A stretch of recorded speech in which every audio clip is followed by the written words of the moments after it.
Hello citizens and welcome back. In today's video, I'm going to take you through using the various features of the medical system in Star Citizen and hopefully teach you how to heal yourself and your friends. As always, if you like this video, sacrifice a like and a comment to the YouTube algorithm and subscribe for more.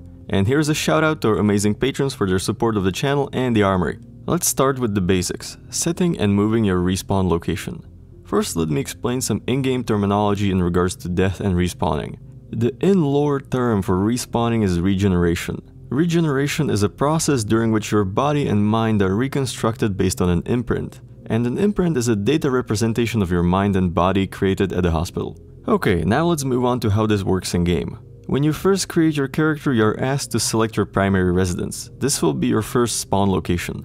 Unless you move it somewhere else, this is where your imprint is stored and this is where you will wake up when you die. To change your spawn location, you have to move your imprint. To do this, you have to head to the hospital or the clinic at the new location. In the hospital, you will have to request a room and then use the console on the medical bed to move your respawn location. At the space station clinics, you can find separate consoles that will let you change your respawn location without requesting a room. You can also set your respawn location to medical beds on some ships like the Carrack and the 890 Jump. The process to do this is the same. In the console, select the regeneration option and then transfer the imprint. You can also reset the location back to your primary residence. While we are at hospitals and clinics, here you can also find a pharmacy where you can buy all medical supplies available. In this tutorial, I will cover using the basic MedPen or Hemazole and the medical tool. I recommend you carry at least one MedPen at all times as it will stop any bleeding and restore some health, and you can also use it to revive downed players.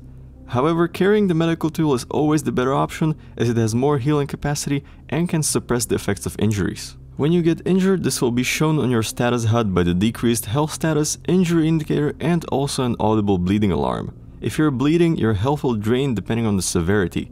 In any case, you should use a MedPen or the medical tool as soon as possible. Alright, let's take a look at using MedPens first. If you have a MedPen equipped, you can bring it out quickly by pressing C on your keyboard. If you have multiple kinds of MedPens or other consumables equipped, you can hold C to bring up the consumable selection wheel and select from there. To apply the MedPen, press and hold the left mouse button. If the server you're on is not performing well, you might need to stow the MedPen and try again before it applies successfully. Also, there might be a delay between the application and the effect, so don't panic. You can also apply MedPens to other players. You can do so by approaching them and holding the right mouse button. This might require a few attempts and some moving around. Applying a Hemazole pen to a downed player will revive them and restore some of their health. Moving on to the medical tool. The medical tool allows you to heal yourself and others as well as administer medications. There's also a medical attachment for the regular multi-tool, but it cannot administer medications, it can only restore health. Once you have the medical tool equipped, you can bring it out by pressing 4. If you aim it at yourself or another player, it will display the status and any injuries. To aim the tool at yourself, press B. To restore health, simply hold the left mouse button until the target's health is refilled. Injuries can prevent health being restored to 100%. Injuries can also cause symptoms like impaired vision or slow movement. These symptoms can be suppressed with medications. To administer medications, switch the medical tool to the advanced mode. Small note here, it seems that at the time of recording there is a bug that prevents female characters from doing so. The best way to use the advanced mode is to use the auto setting. This will set the tool to administer the required amount of medication and resurgera if needed. You can of course adjust these values manually if you want. Now is a good time to talk about blood drug level or BDL. Every medication you take increases your BDL. This will decrease over time and the amount will be shown in your status bar. BDL can reach up to 200%, which is when you die of overdose. At 100% you will be rendered unconscious. To prevent this, you can take or administer resurgera, which will speed up the decrease of BDL, allow you to take more medications, and revive characters who have passed out from overdose. When you sustain an injury, it cannot be healed using MedPens or medical tools and will need to be treated in a medical bed. Injuries are separated into 3 tiers, with Tier 1 being the most severe and Tier 3 being the least severe.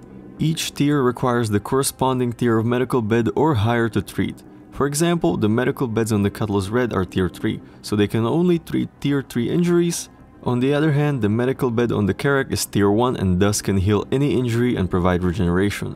To use a medical bed, you first have to lay down. This will bring down the treatment screen where you will be able to treat injuries and administer medications. You should also be able to provide medical attention using medical beds to other players, but sadly at the time of recording that didn't work. There is also an option to place an unconscious character you're dragging into a medical bed, but again, this doesn't seem to work. This means that for now, the only way to save an incapacitated player without using a MedPen or a medical tool is to bring them to one of the hospital elevators at space stations or landing zones. Fortunately, it seems that incapacitated players can now be moved using tractor beams.